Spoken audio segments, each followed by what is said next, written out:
Ikaw. Lahat tayo. Sama-sama natin May aangat ang bayan. Basta't sama-sama tayo. sa pag-ingat buhay. Para sa ating hanap buhay. Mas hugas iwas. Tanghali Pilipinas. 18 araw matapos po tayo madali ng moderate to severe COVID, nakabalik na po tayo dito po sa ating tahanan sa New Executive Building sa Malacanang. Unang-una, binabati ko po ang lahat ng Happy Earth Day ngayong April 22. Ito ay isang espesyal na araw para ipailala ang kahalagahan na alagaan at protektahan ang inang kalikasan para sa susunod na henerasyon. Ang Pilipinas ay isa sa most vulnerable na bansa sa epekto ng climate change dahil dito, ang issue ng climate change ay relevant sa Pilipinas. Sa panahon ng pandemya, makakatulong ang lahat kahit sa munting paraan tulad ng pagtatapon ng wasto ng pinagamitan na face mask at face shields. Gawin natin ito at iturok sa ating mga bata. Patuloy rin nating ipinupromote ang active transport. Kaugnay nito, isang magandang balita, no? Inilunsad ang isang matagumpay na public-private partnership kahapon. Ito ang DOTR SM Bike Manual para i-promote ang active transportation, road safety, courtesy, and etiquette para sa mga nagbibisikleta, driver at pedestrians. Higit 140,000 na mga manual ang pinamigay sa buong bansa. Available din po ito for download sa social media pages ng DOTR at ng SM. Ayon sa DOTR, mayroon ng 296 kilometers bike lanes na may pavement marking, bollards, curbs at solar studs ang natapos ng pamahalaan. Ang target natin ay makapagtapos ng 535 kilometers of bike lanes bago matapos ang taon. Happy Earth Day to everyone. Muling humarap po si Presidente Rodrigo Roa Duterte sa taong bayan para sa kanyang Talk to the People address. Pinatawag ng Pangulo ang mga health experts para sa kanilang opinyon tungkol sa kahilingan ng DOLE Secretary Silvestre Rebello na paikliin ang araw ng quarantine ng mga overseas Filipino workers sa mga hotel at isolation facilities. Matapos marinig ang health experts, sinabi ng Presidente na hindi siya handa na payagan ng mas maaga na quarantine at testing protocols para sa mga overseas Filipino workers. Pero wala pa pong pinanadesisyon sa bagay na ito dahil pag-uusapan pa ito po sa pagpupulong ng ating IATF. Parating mamaya naman pong hapon, 5:55 p.m. sa NEA ang 500,000 Sinovac vaccines mula China. Mamaya makakasama natin ang ating vaccine SAR, Secretary Carlito Galvez, para magbigay ng detalye ukol dito. COVID-19 updates naman po tayo. Makikita po natin dito sa infographic sa daily new confirmed COVID-19 cases per million kung nasaan ang Pilipinas. Ang Pilipinas po ay green. Makikita po nyo na bagamat talagang tumaas ang kaso sa Pilipinas, kung ikukumpira po sa daigdig, medyo mababa pa naman po tayo. No? Ang nakikita po natin ngayon na ang pinakamatataas na mga bilang ay Turkey, France, Brazil, Germany, Italy, Canada, United States, India, at Spain. Number 26 po ang Pilipinas pagdating sa total cases, 962,307. Number 20 po tayo sa active cases. Ito po ay bumaba from number 18. No? Sa cases per 1 million population, tayo po ay 133. At ang case fatality rate po natin ay nananatiling 1.7%, number 90 sa buong daigdig. Meron po tayo ngayong 9,227 na mga bagong kaso ayon sa April 21, 2021 datos ng DOH. Patuloy ang pagtaas ng mga gumagaling. Nasa 19,699 ang gumaling ngayon. Sa kabuuan ay nasa 829,608 ang bilang ng mga nakarecover. Samantalang malungkot nating binabalita na nasa 16,265 ang binawian ng buhay dahil sa coronavirus. Nakikiramay po kami sa inyo. Okay, puno ba ho ang ating mga ospital sa NCR? Well, makikita niyo po na ating ICU beds sa NCR ay 82% utilized. Bahagyang bumaba po ito dahil ito ay dati ay 86%. Ang isolation beds po natin, 61% utilized. Ang ward beds natin, 70% utilized.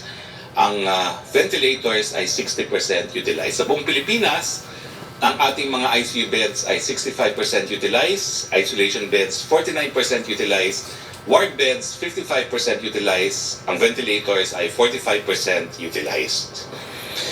Naka-flash po sa inyong screen ang COVID-19 hotline numbers sa Metro Manila na maaari ninyong tawagan. Now, kasama po dito ang 1555. At kasama rin din po dito yung 0915-777-777. In accordance to the rules and regulations set by the Data Privacy Act. Denial po We natin only itong collect the necessary personal 1555. information to At ito fulfill pong the purpose maririnig of your nyo. call. Tapos For meron details, pong mga visit www.doh.gov.ph. meron po kayong mga pipinduting na mga numero para sa serbisyo na kinakailangan ninyo. Pero yun po, denial ko lang, dati-rati po mahirap talagang tawagan.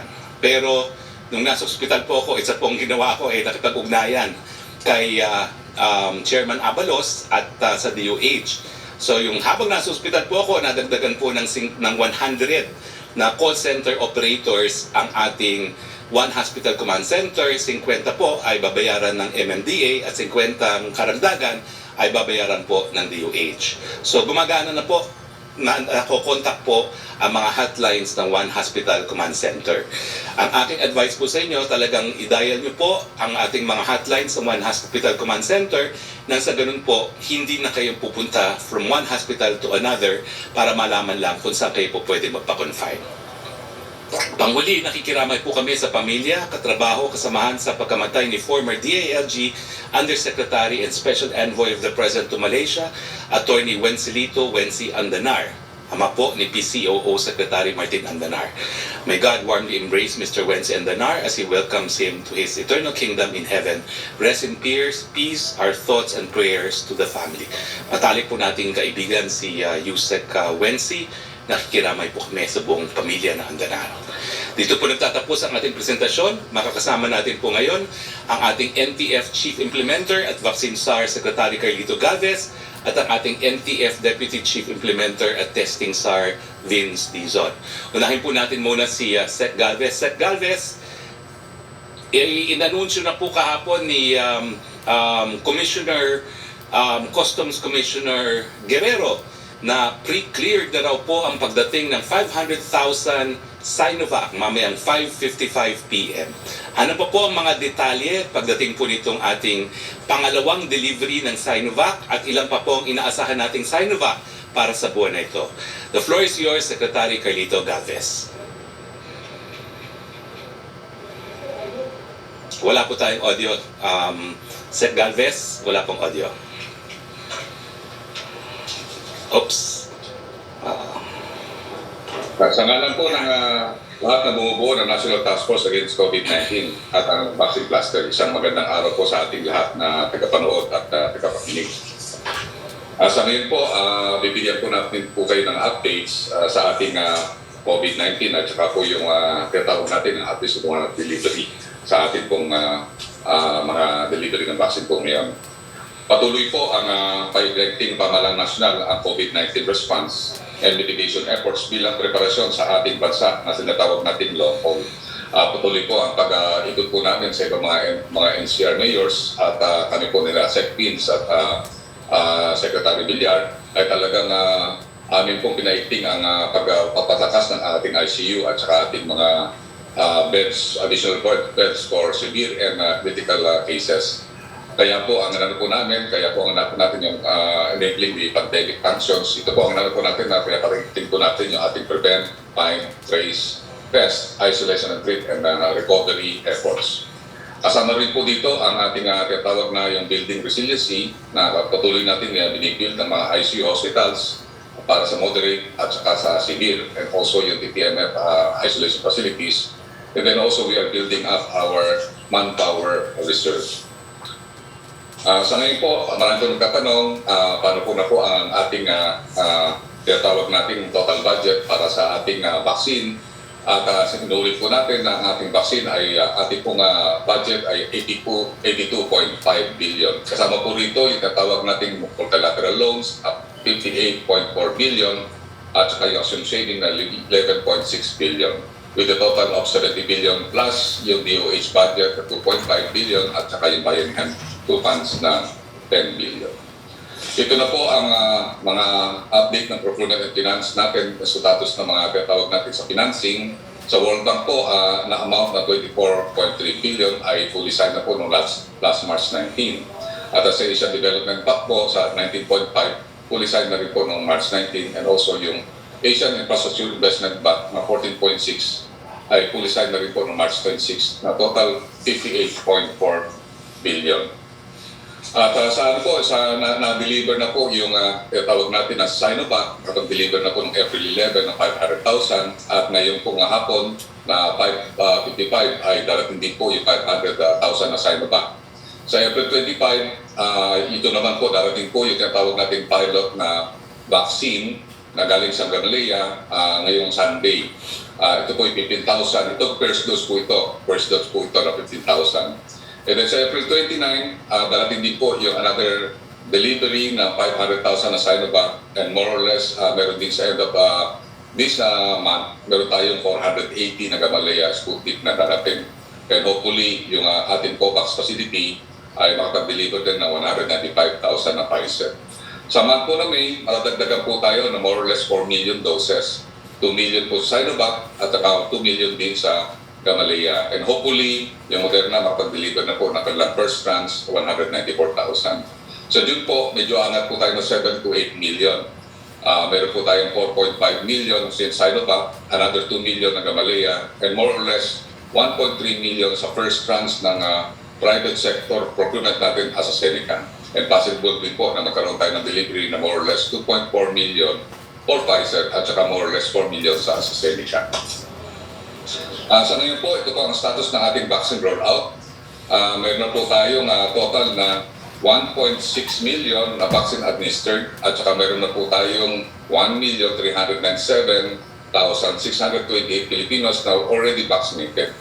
Ang ating pong healthcare workers, meron na po tayong 1 million na na-vaccinate na po sa ating A1 healthcare workers at meron na pong 214,776 na fully protected na po sa second dose. Sa ating mga seniors, meron po tayong 184,286 na napaunahan na po at sa ating mga meron comorbidities, meron po tayong 210,882. At sa atin po ngayon, medyo na ano po tayo ngayon, number 4 pa rin po tayo. At ang ating pong standing ay nauna po ang Indonesia, Singapore, and Myanmar. Ang Philippines po ay pang number 4 sa ASEAN. Number 42nd po tayo out of 188 countries at rank 15 out of 47 countries sa Asia. Nakikita po natin na baka po tayo mga ulit po sa number 3 o number 2 pagka once na po nagkaroon tayo ng malaking volume dito po sa lalo-lalo na po sa month ng May at saka June po. Yun lang po ang ating pong over to you, Sir Spox. Maraming salamat po. Maraming salamat, Secretary Carlito Galvez. Kasama rin po natin ang NTF Deputy Chief Implementer at Testing SAR, Secretary Vince Dizon. Sec Vince, kamusta na po ang ating testing? The floor is yours, Secretary Vince Dizon. Maraming salamat po, Spox. May quick update lang po sa ating mga kababayan. Papakita ko lang po ang pag-angat ng ating actual tests.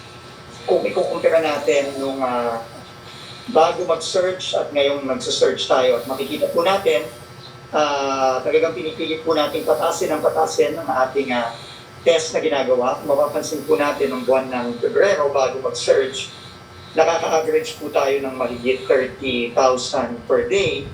Pero ngayon po, nung nag-search tayo, simula nung nag-search tayo, lampas 50,000 at nag-peak po tayo ng 66,000 itong nakaraang linggo. So pinipilit talaga po natin, no, kahit na po medyo nahihirapan ang iba nating mga laboratorio, lalo na sa NCR Plus, dahil marami po sa kanilang mga personnel ay nagkakasakit din, nagkaka-COVID. Pero talaga pong sa tulong ng ating mga laboratories at sa tulong ng Department of Health at ng ating mga local government units, kaya talagang pinipilit po natin taas ng itaas. At nakita po natin mula ang average of about 30 plus thousand.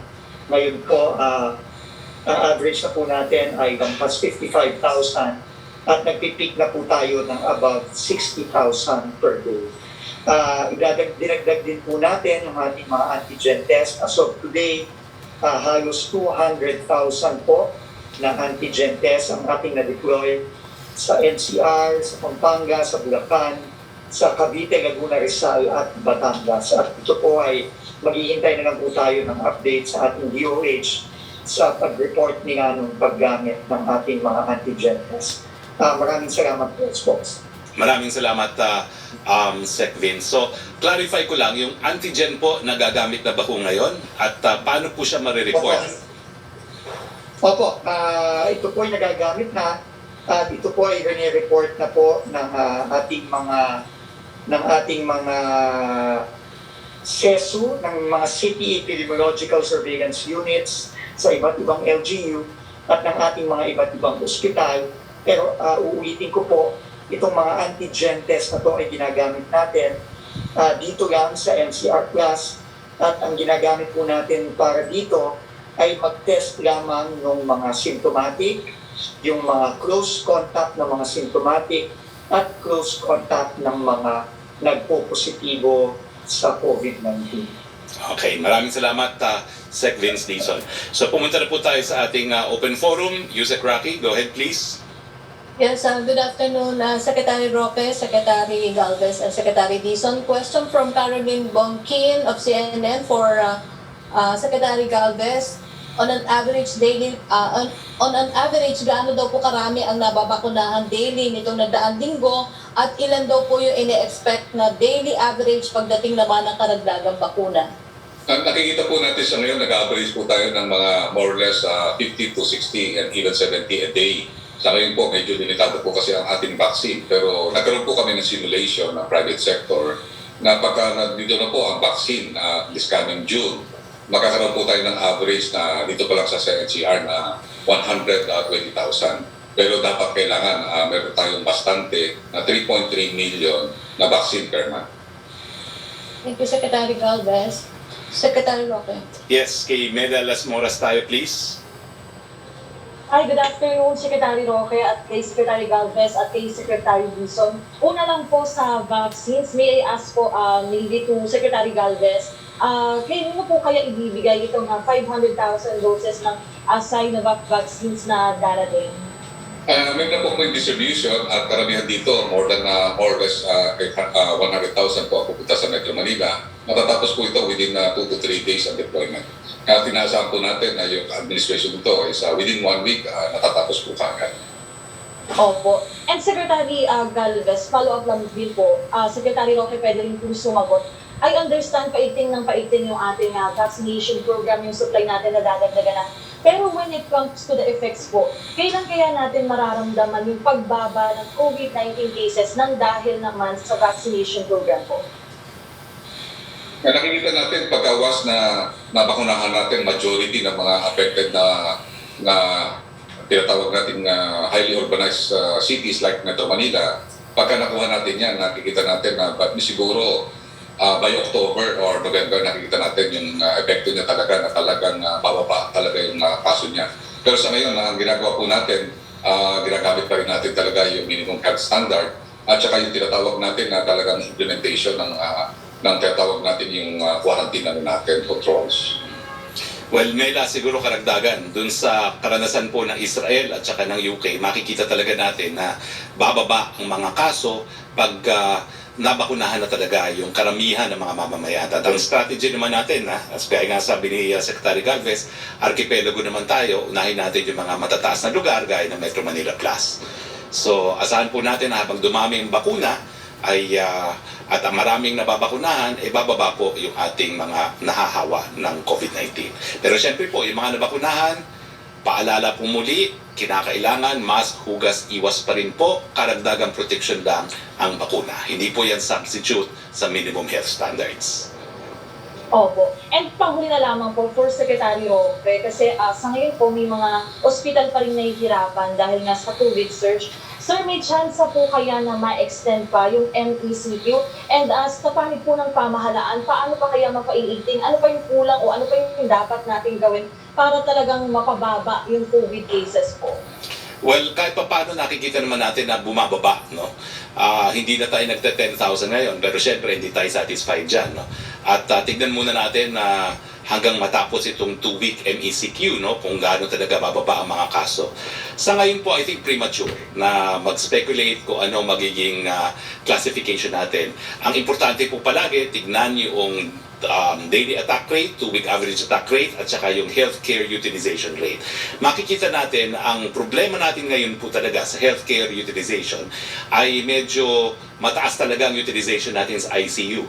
Pero kung titignan niyo yung isolation beds, yung ating mga TTMF, yan naman po ay sapat-sapat, no? So ginagawan po ng paraan ng gobyerno ngayon na maparami yung ating mga ICU beds, at siguro si Sec Vince, ilan yung naging additional commitment ng private sector na ICU beds? Kasi ito po talaga ang problema natin, no?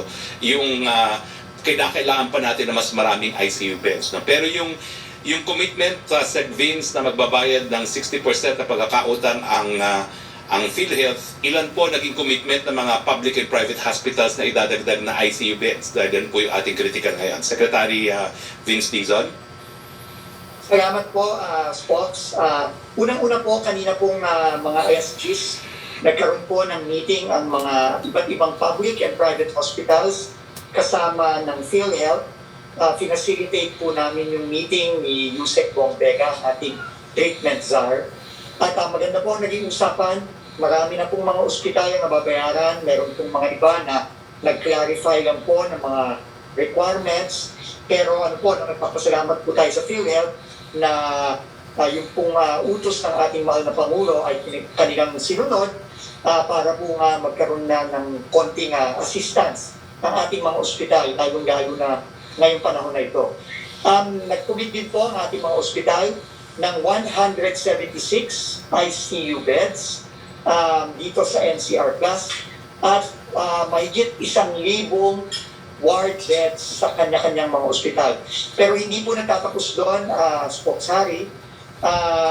Nag-commit naman po ang ating DOH na tulungan ang ating mga ospital para sa kanilang dagdag na personel. Dahil alam naman po, marami din po sa ating mga healthcare workers ang nagkakasakit at napapagod. Kaya po kailangan natin tulungan ang ating mga ospital. Tutulong din po ang ating Armed Forces of the Philippines, ang ating Philippine National Police, ang ating Bureau of Fire Protection, at ang ating Philippine Coast Guard. Spox, meron din pong mga tinatayo ngayon, no? Ipapahabol ko na rin po, napaka-importante din po nito. Ang Philippine Red Cross po sa pumumuno ni Senator Richard Gordon ay magbubukas na po ng mga isolation facilities na kanyang spearhead at ginawa sa tulong din ng ating MMDA at ng ating local government units. Ang isolation facility po sa UP, Diliman, sa Ateneo de Manila, sa Quezon City, at sa De La Salle University sa Maynila ay bukas na at magtatayo pa po ng marami pang mga isolation facilities sa iba't ibang pribado at pampublikong eskwelahan. And meron din pong mga tent facilities na idadagdag sa ating mga government hospitals. Magbubukas na rin po ang tent facility ng Philippine Red Cross sa Lung Center of the Philippines, sa National Kidney Institute, at pati na rin po sa iba pang mga ospital sa Metro Manila, both mga tertiary hospitals ng DOH at mga LGU hospitals. Kaya po, nagpapasalamat po tayo sa Philippine Red Cross kay Senator Richard Gordon. Sec Vince Dizon, ipa-flash ko sa screen muli yung ating healthcare utilization rate, no? At dito po sa NCR, ang nakasulat dito, ang ICU beds natin na 82% utilized ay 700 total beds na ICU. So ang tanong ko po, itong 700, hindi pa po kasama dito yung additional beds na kinumit. So kung magkano po yung additional beds na kinumit na nila? Ang kinumit po nila ay 176 additional ICU beds. So it will become 876 total beds po, no? For ICU. Okay. So roughly po, bababa po siguro ang ating healthcare ICU utilization to roughly about 70+%. So tingin niyo po, makakamit po natin ito bago mag-Mayo kasi 70% magiging moderate lang po yung ating utilization rates para sa ICU beds, no? Which would probably po, no, justify lower classification. Pero kaya ba kung makamit yan ng beginning of May? Yung 176? Yun po ang ating target, Spox, at nagpapasalamat tayo sa iba't ibang mga ospital natin kasama ng mga pribadong ospital sa kanilang commitment. Pero kailangan maintindihan din po ng ating mga kababayan na hindi naman po ganun kadali na gumawa ng isang ICU facility o ICU bed. Hindi lang po yan dagdag ng kama dahil kailangan po na ng pinaka-importante ay yung dagdag po ng mga skilled healthcare workers sa ICU. Yan po ay pinagtutulong-tulungan ngayon ng gobyerno at ng pribadong sektor para makakuha tayo ng dagdag na personnel. At the same time, dahil din po sa tulong na binigay ng PhilHealth dahil sa ginawa ng ating mahal na Pangulo, ngayon po ay purchase din ng mga kailangan equipment ng ating mga ospital para ma-convert yung mga existing bed nila into ICU beds. At ang target nga po natin ay bago ang Mayo, ma-activate na po ang mga kama nito. So 876 beds, ICU beds by May. Maraming salamat, Sec Vince. Balik tayo kay Sec Rocky, please. Yes, thank you, Secretary Roque. From Joe Montemayor of Malaya para po kay Secretary Galvez. Yung unang question po niya, update sa delivery ng Sputnik binasagot na po ni Secretary. Pero ang follow-up po niya, will President Duterte receive the Russian vaccine? Pareho po sila ng tanong ni Sam Edenilla ng Business Mirror. Sa palagay ko po, yung po sa next na volume, yung mas malaki po yung 485,000 end of the month. At we will request po yung at least sila Senator Bongo at saka po si Presidente Hilario dito. Second question po niya, with the FDA EUA approved, how many Covaxin is the Philippines buying and when will it be delivered? Sa Covaxin po, private sector po ang bumibili sa kanya. Considering that yung sa atin po, nakarangkada na po tayo sa 7 vaccines na ating portfolio. So sa Covaxin po, ang private sector po ang bibili po nun. For Secretary Roque, Palace comment daw po on the May 8th day of prayer for those who died of COVID and the mass to be held at the Manila Cathedral. Suportado po natin yan, no? Bilang isang biktima ng COVID din po, no? Nagpapasalamat ako dun sa mga nagdasal para sa ating pagaling at iniinganyo ko po ang lahat. Ipagdasal po natin lahat ng ating mga kababayan na meron pong sakit ng COVID-19. We support all prayer initiatives because we know that prayers can move mountains. For Secretary Dizon po, any comment on suggestions of medical experts to do away with COVID tests to save funds and use the savings to complete the 14-day quarantine? How much is the government spending for the OFW testing? Unang-una po, no, nagsabi na po ang ating Pangulo na hindi siya right now willing magkompromiso sa ating mga protocols sa mga incoming Filipinos or incoming arrivals sa Pilipinas. Kaya po ang recommendation po natin ay i-retain ang current na protocols, no, na nagre-require pa rin ng testing sa 6th day ng quarantine, no. Naniniwala po tayo dahil ito na rin po ang pakikisuyo na rin ng ating mga local government units na i-retain natin yon. No? So, tingin ko naman, mas maganda pa rin na mag-test at yun naman pong mga protocols natin ngayon ay nanggaling din sa ating mga technical advisors, sa ating mga experts. Kaya ang recommendation po namin ni Secretary Galvez at na rin ni Secretary Duque ay i-retain natin yung current nating protocol sa arrival. Kaya po, pero i-review po natin yan regularly, no? Sa mga susunod na linggo at susunod na buwan. How much is the government daw po spending for the OFW testing? Alam niyo po, kung roughly na lang, no? Kung ang dumarating na OFW natin ay umaabot ng 1,500 per day, no? Roughly at an average of about 3,000. Per day yan, 4.5 million yan. Na na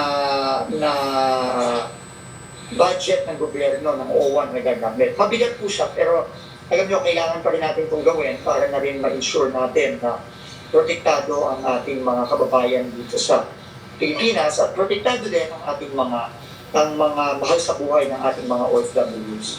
Dadagdagan ko lang yung Sec. Rocky, no, nasa akin yung mga datos, no. Ang problema talaga po is nung pinatagal natin yung quarantine ng ating mga OFW, syempre nadagdagan yung gastos ng OWA. Dati-rate 1 to 3 days lang po ang bayad nila sa hotel at 3,000 a day. Ngayon po nagiging 7 to 9 days. So ang natitirang balanse po as of April 16 na budget ng OWA para po sa quarantine hotel facilities, transportation, food and meal at cremation and funeral services ay 1.4 billion. At ang sabi po ng OWA, inaasahan nila na mauubos ito by mid-May. Ang sabi naman po ni Secretary Avisado, hahanapan ng pondo, no, dahil kinakailangan ito. No? Pero ang additional na pondo na kinakailangan po ng OWA dahil nga po dito sa mas matagal na quarantine ay tumaas po ng 10,626,370 para lang po sa quarantine hotel facilities. At ngayon po, ang kinakailangan ng OWA na pupondohan ng ating gobyerno ay 9,884. So ito lang po yung konteksto ng pag-uusap kahapon. No? Pero ang sabi naman ni Sec. Wendell, kung talagang kinakailangan gastusan yan, hahanapan at hahanapan po yan ng pondo. Thank you, Secretary Roque. Punta naman tayo kay Trish Terada of CNN Philippines, please.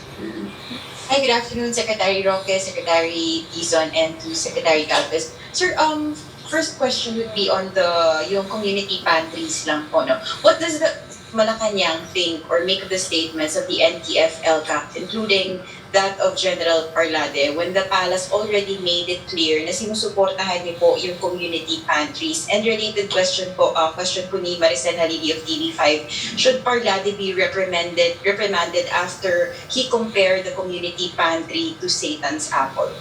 Well, alam niyo po, hindi nagbabago ang panindigan ng ating presidente. Lahat po na makakatulong sa ating mga mahirap sa panahon ng pandemya, welcome po yan. At ang ating po, bayanihan, hindi bangayan.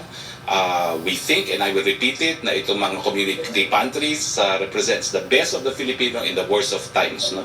So kung meron pong ibang mga kinakailangan gawing katungkulan ng mga taga-ELCAC, bahala po sila. Pero ang general policy po natin, we welcome these community pantries, lahat ng nakakatulong sa ating mga kababayan, at ito rin po naging posisyon ng DILG at ng PNP. We will leave it at that. Pero sir, with their statements, hindi po ba parang nagmukhang hindi align yung posisyon ng palasyo sa ginagawa nila, posisyon ng national government sa ginagawa po nila? I think, do you agree that their efforts are counterproductive? Kasi marami pong community pantries yung nagtumigil dahil natatakot sa ginagawa po nila. Yung mga ganitong bagay, sir, doesn't this merit a concrete instructions from the palace for them to stop whatever they're doing na nakakapagso ng fear sa mga tao? Trish, I have spoken on behalf of the President. The DILG has spoken also through Secretary Anyo. The PNP has spoken. Siguro kung meron kayong mga tanong, direct it na to them, not to us. But we have spoken and we have made our position very clear. Sir, another question from Maricel Halili po. Some lawmakers po kasi said that NTF-ELCAC should be defunded. Ano po yung tugon daw ng palasyo dun sa panawagan ng ilang senador na tanggalan ng pondo itong NTF-ELCAC at ilaan na lang po dun sa COVID response yung pondo? Ang pagkakaalam ko po, yung pondo ng ELCAC para po sa mga proyekto na magbibigay ng asenso at progreso sa mga lugar na meron pang mga rebelde. So sa akin po, hindi naman po justified yan. No? Hayaan natin gawin nila ang katungkulan nila kung meron talaga silang opisyal na ginagawa dyan, pero ang pulisiya po ay malinaw. Sir, just one short question. Yung IATF meeting po, kailan po yun? At doon po tama, sir, mapa-finalize yung protocols. Will you be considering still yung alternatives na binigay ng experts natin last night, or are we sticking to the original protocols na meron po tayo ngayon? Mamayang 2:00 po ata ang meeting. Pero hindi ko po alam kung nakasama na sa agenda dahil ito po ilinabas lang naman ni Secretary Bello itong linggong to. So for now, sir, status quo po tayo. No? Status quo po. At ang status quo nga is, kung kinakailangan hanapan ng pondo, hanapan ng pondo yan ni Secretary Wendell Avisado. Sir, just one question please for Secretary Galvez. Go ahead, please. Hi, good afternoon, Secretary Galvez. Sir, I'd just like to ask about the status of Pfizer vaccines because I saw in your presentation, parang target arrival, hopefully April 2021 po yung unang batch. Tuloy na po kaya to, sir, this April? And if ever, paano po yung magiging distribution nito? Sa ngayon, nag-ongoing pa rin ang finalization ng indemnity clause. Kaya once na na-finalize namin yung sunod na mga araw, ay may possibility po. Pero ang nakita po namin, considering that after designing, it will take some time, mga 4 weeks or 6 weeks before yung delivery. So ang nakita namin siguro mausod to ng first week of May. Ang nakikita po natin is talagang yung ating negotiating team ay talagang halos araw-araw talagang pag-usap sa mga lawyers ng Pfizer. And hopefully, we can have this COVAX facility na meron tumalagay na mga 2.4 million na Pfizer na darating. At at the same time, we are negotiating bilaterally at 25 to 40 million. Alright, thank you so much, Secretary Galvez. Thank you, Trish. Thank you, Sec Galvez. Back to you, Sec Rocky, please. Yes, Secretary, question from the Nesca Panty of GMA News Online. The Philippines dropped 2 places from 138 to 140 in World Press Freedom Index po. Is this drop a reflection on the Duterte administration's policy on press freedom or otherwise? Similar question with Laila Salaverry of Inquiry. Well, una-una, 2 position lang po yan. 2 positions lower. De minimis po yan. Wala masyadong ibig sabihin. Pangalawa po, sa buong ASEAN, pang-4 pa rin po tayo. No? We are ahead of Myanmar, Cambodia, Brunei, Singapore, Laos, and Vietnam. Pangatlo po, although ito ang pinakabababang ranking sa panahon ng Presidente Duterte, equivalent po ito sa pinakamataas na ranking ng panahon ni Presidente Noynoy Aquino. We see nothing wrong with it, pero of course, we dispute also the ranking because yung Reporters Without Borders considered as affronts to press freedom itong Rappler issue na alam naman natin na decision na ng SEC na hindi naman appointed ni Presidente Duterte at mga appointees ni Presidente Aquino pa, at saka itong ABS-CBN na alam naman natin na kinakailangan talaga ng prangkisa. So we also dispute that these 2 issues should not have led to the decline in our ranking. Second question po niya, the US government warned its citizens against traveling to the Philippines because of our COVID-19 situation, that even fully vaccinated travelers may be at risk for getting and spreading COVID-19 variants. What does this action say about the efficiency or lack of the Philippine COVID-19 response? Wala po ibig sabihin yan. Kasi po, sa totoo lang, dito sa Pilipinas, wala tayong pinapapasok na dayuhan. Pati po mga Amerikano. So, naintindihan naman po natin yan. Habang patuloy pa ang pandemya, entitled naman po ang mga bansa na mag-warn sa kanilang mga nationals. Ulitin ko po, hanggang ngayon, hanggang Abril at 30 po, hindi pa tayo tumatanggap ng mga dayuhan dito sa Pilipinas. Opo. Third question niya, although nasagot niya na rin po, pero ang tinatanong niya dito, will the palace, given that the President created NTF-ELCAC, asked Yusek Badoy of NTF-ELCAC to prove her accusations that community pantry organizer Patricia Noon is a member of the Communist Party seeking to overthrow the government. Ang aking responsibilidad ay magsalita po sa ngalan ng ating Presidente, nagsalita na po tayo.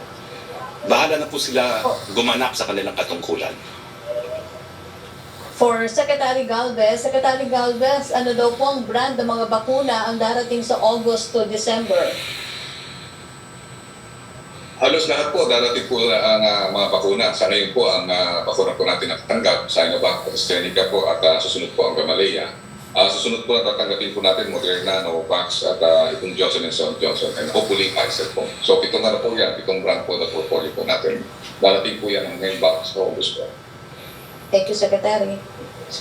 Yes, punta naman tayo kay Melo Acuña, please. Good afternoon, Mr. Secretary. Nabalita ko po na kailangan magdagdag ang mga ospital ng kanilang kapasidad sapagkat magbabayad na yung PhilHealth sa kanilang atraso sa mga paggamutang ito. Subalit sinabi rin ng mga may paggamutan na hindi ganun kadali na magkaroon ng pasilidad at ganun kadaling mag-recruit ng mga tauhan. Ano na po kaya pwedeng gawin? Dahil sa pinagmumulta sila, pagmumultahin sila kung di sila makatugon according to the schedule. baka po mauwi kasi sa pagmumulta na lang kaysa magtayo pa ng pasilidad at kumuha ng additional personnel.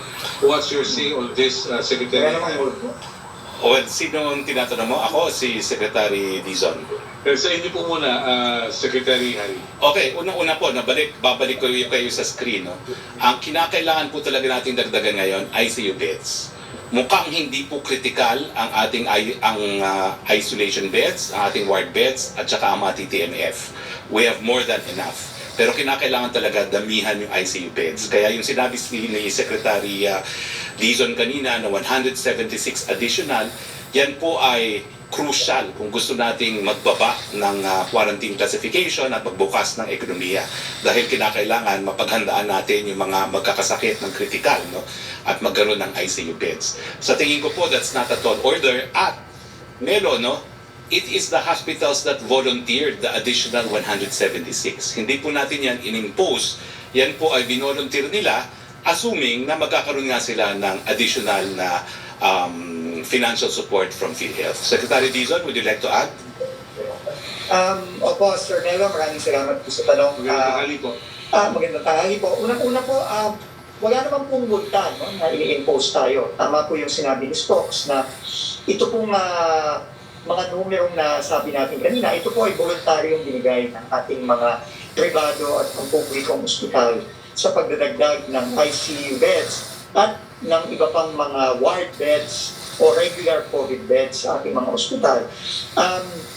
At hindi naman din po tayo humihinto sa ating pagtatayo. In fact, kung maalala niyo po, nung nakaraang lang Martes, nandun po si Secretary Galvez at si Secretary Berna Romulo sa Luneta at Secretary Lorenzana kasama ni Mayor Isko Moreno para mag-groundbreak ng isang napakalaking field hospital tulad po ng mga nakita natin sa ibang bansa tulad ng China. Sa Luneta mismo, no, ito po ay maglalaman ng mahigit 300 mga kama, pati po mga moderate na kaso ng COVID, no, ay pwedeng ilagay doon. Tuloy-tuloy lang po yan, no? At tuloy-tuloy din po ang ginagawa ni Secretary Villar ng ating DPWH na paggagawa ng mga iba't iba pang mga field hospitals tulad nung kakabukas lang nung ilang nakaraang linggo sa Quezon Institute sa Quezon City. So hindi po tayo tumitigil, Sir Nel. Ay, mabuti po kung ganun. At dadagdag ko na rin na Melo, no, miski nagsimula pa lang po, nung ako actually nasa 6th floor ng BGH, napansin ko kasi yung kwarto ko pwedeng 2 ICU yun. At napansin ko dun sa floor na meron na ngang 4 na regular rooms na ginawang ICU.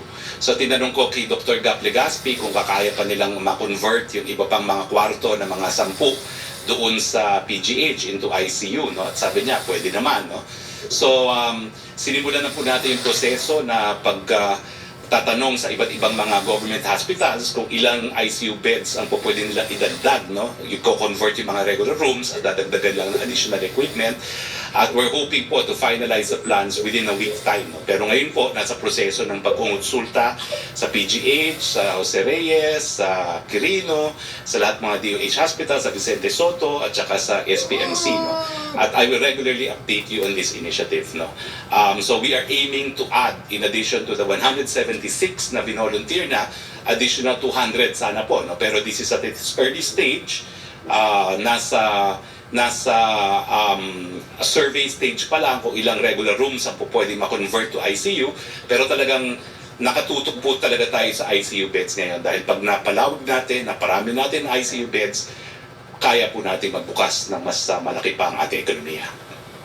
Mas mabuti po kung gano'n. Para po kay Secretary Galvez, magandang tanghali po, Secretary Galvez. Nabanggit po kasi ni Undersecretary Mark Dennis Hoven ng Department of Finance doon sa roundtable with Philippine Press Institute kahapon, kung saan pinadala niyo si Dr. Nina Gloriani, na ang gagawin na lamang dito ay yung scheduling ng delivery at managing ng supplies para magkaroon ng continuous feed stocks ng bakuna mula ngayon hanggang sa pagtatapos ng vaccination program na sa pagtatapos ng December 31, 2021. Sa tingin po ba ninyo ay matutugunan natin itong timetable na ito?